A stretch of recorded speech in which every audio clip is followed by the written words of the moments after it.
Hi, it's Jen. There are so many things that happen every week that drive me absolutely insane, and I am sure I am not alone. So we want to try something new, and here we are on YouTube. And I wanted to just talk about some of the things that I cannot get out of my mind that are happening this week.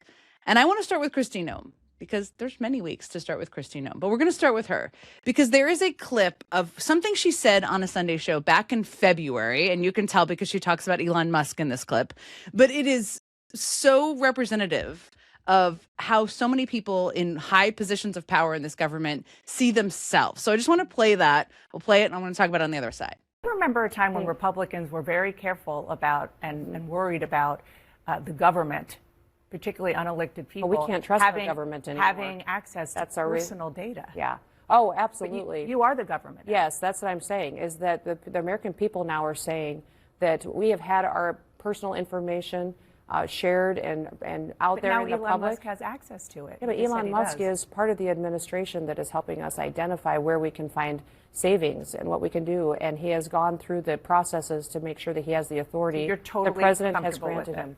I am today by the work that he's doing by identifying waste, fraud, and abuse. And his information that he has is looking at programs, not focusing on personal data and information. Okay, so you can trust the government. Here's the thing. This is the kind of thing they would say nowadays as well, which is why it's been recirculating all over social media. They are the government. And not only do they not take responsibility for what they do, they seem like they have a hard time taking ownership of the impact of their policies on people across the country. And they double down. And this is what President Trump does as well.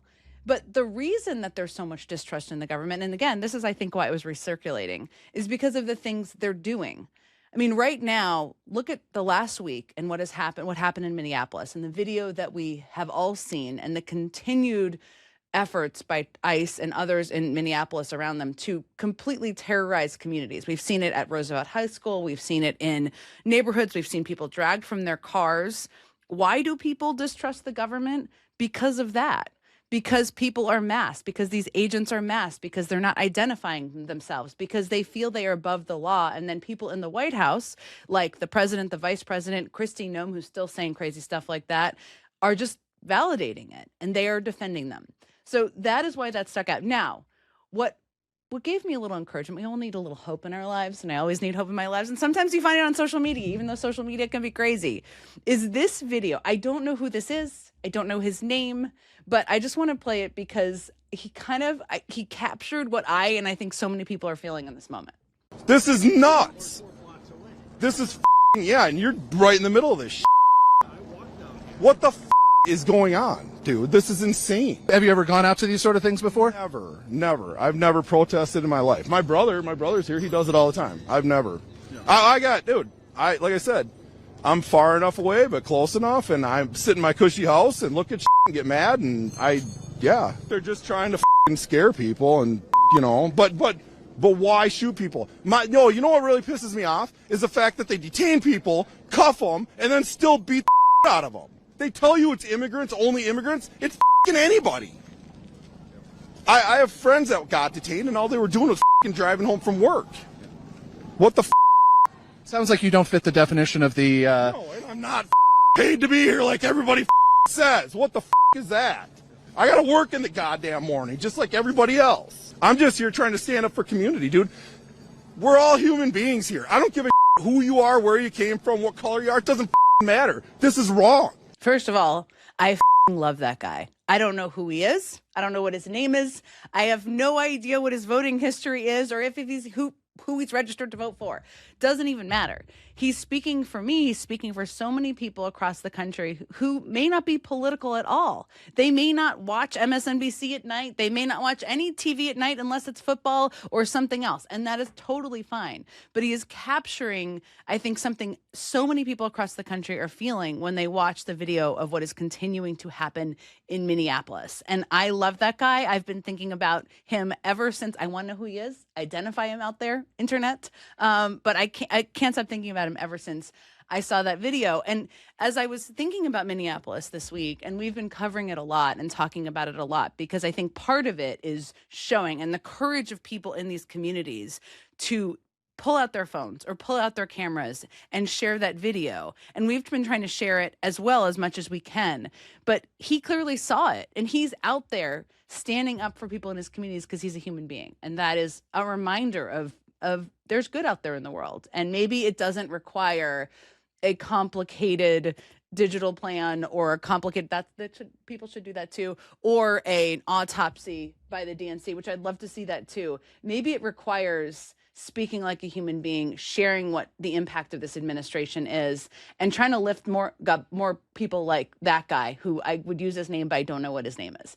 I was also thinking this week about how all of these a lot of stories are related that may not sound related.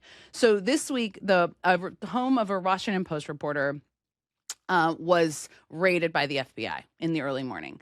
And it's so easy to normalize things in this day and age. That is not normal. It is cuckoo. It is crazy. And what's interesting to me, or one of the things I find very notable, I should say, is that she has written a lot of stories about the federal government. She became a reporter who was so well sourced in the federal government over the last year. She wrote this piece in December that is so powerful, just about her experience of being a point of contact for people in the federal government who frankly feel disillusioned, feel sad, feel depressed. I mean, some of them shared their own mental health struggles with what's happening in the federal government. So it seems of particular interest that they raided her home. Now, there's a guy that they've already put in jail who is, I mean, he'll have a trial and everything, but who has leaked classified information. And that's obviously something in any government you go after, and it's not something you can do when you're in the government. But this is a journalist who's been a point of contact for so many federal workers. That is a important detail here, because you know what this government is trying to do. You know what the Trump administration is trying to do? Silence everybody. Reporters, Jimmy Kimmel. I mean, that was obviously a big one. They're trying to silence members of Congress. They're trying to silence protesters, basically anyone who is opposed to them. And this Washington Post story, the story about this Washington Post reporter sticks out to me because it's a part of this. They're trying to scare journalists, but they're also trying to scare federal workers from talking to journalists and telling their stories. And frankly, we would have no idea what was happening in the federal government if federal workers didn't talk to journalists, because whistleblowers or people who just have the courage to tell the stories of what's happening is really how we know anything. The other story that kind of stuck out to me this week, that again may sound unrelated, but it's all related, is Jay Powell. Now, I worked in government for a very long time. The chairman of the Federal Reserve is a super nerd. I mean, a person who wears a pocket protector, maybe 5 pocket protectors, I don't know. And you want them to, because you want them to be kind of an economic and data expert. Most people don't even know who the Federal Reserve chair is. Most people don't even care. Most people don't know the sound of their voice, even if they know who they are. And Jay Powell, what he did in response, and I want to play this video because normally if somebody is going to be under investigation or threatened to be investigated in the federal government, otherwise you say nothing. You are quiet because you're fearful of the impact it would have on the case. And that is not what's happening right now, and it's not what should be happening. But here's we're going to play the video of the Federal Reserve Chair. The threat of criminal charges is a consequence of the Federal Reserve setting interest rates based on our best assessment of what will serve the public, rather than following the preferences of the president. This is about whether the Fed will be able to continue to set interest rates based on evidence and economic conditions, or whether instead monetary policy will be directed by political pressure or intimidation. Okay, that I was just looking up for my notes on this because this is like a stunning statistic. Do you know how many people saw that video? It was a 2-minute video released on Twitter. It was an overarching 2-minute video. 87 million views as of the last time we checked. 87 million views of Jay Powell, the Federal Reserve Chair, who was punching back and speaking out. Now, was that kind of a fire and brimstone speech? It was not. He was just standing up for the importance of the independence of the Federal Reserve and punching back, which I think is so important in this era. What this has also done, which I think is also an interesting trend, is united people. I wouldn't say they're going to dine together, but people who don't normally agree on much, like say Jamie Dimon, right? The ultimate banker, and Elizabeth Warren, who agree on very little.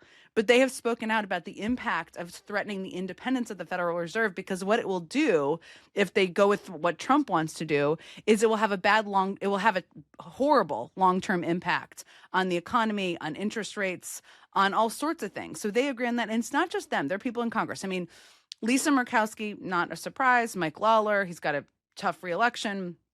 That's fine. But there are people, and I'm just looking at my notes here because I could not believe some of these people who were on this list. French Hill. I mean, you know who that is? He's a conservative. He's the chairman of the House Financial, the committee in the House that oversees financial resources, that committee. And he's not a person who goes against Trump typically, but he spoke out against this. Kevin Kramer, who says crazy things all the time, he spoke out against this. So that's kind of, it's telling.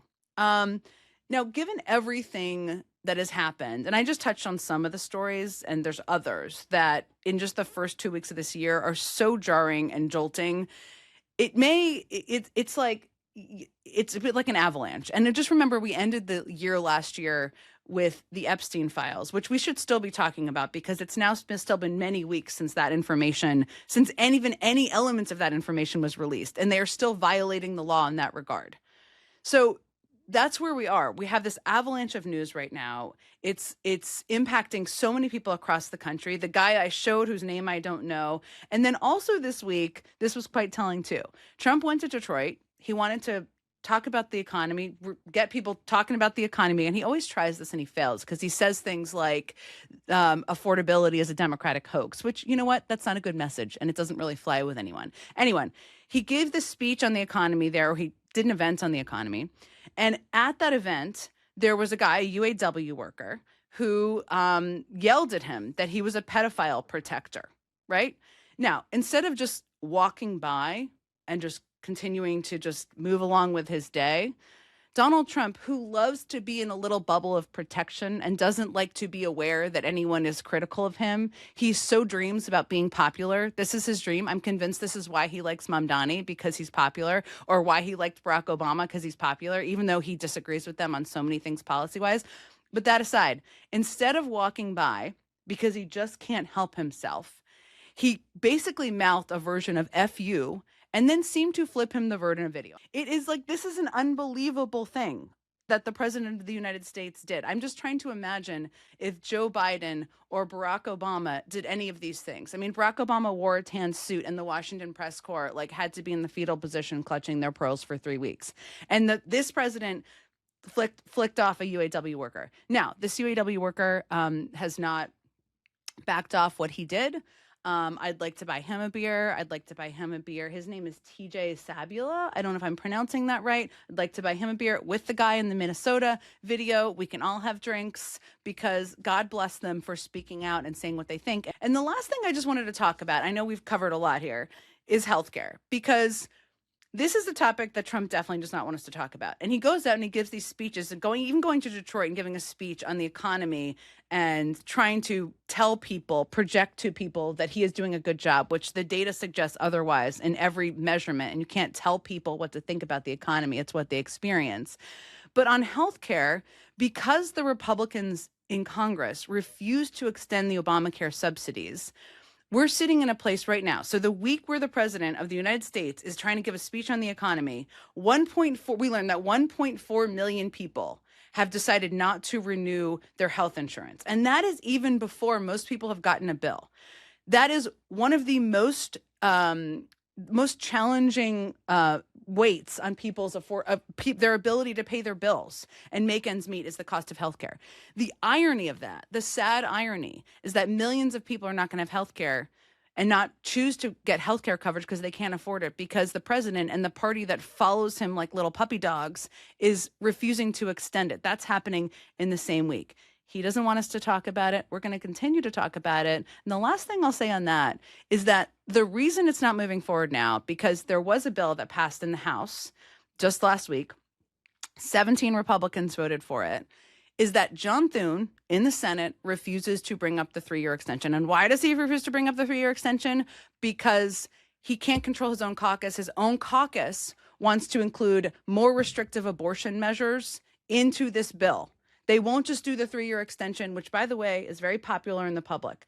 This is telling too. They say they're doing a negotiation. It's all phony. It's all fake. We'll keep talking about it. Those are many of the things on my mind today. We'll be back next week. Thanks, everyone.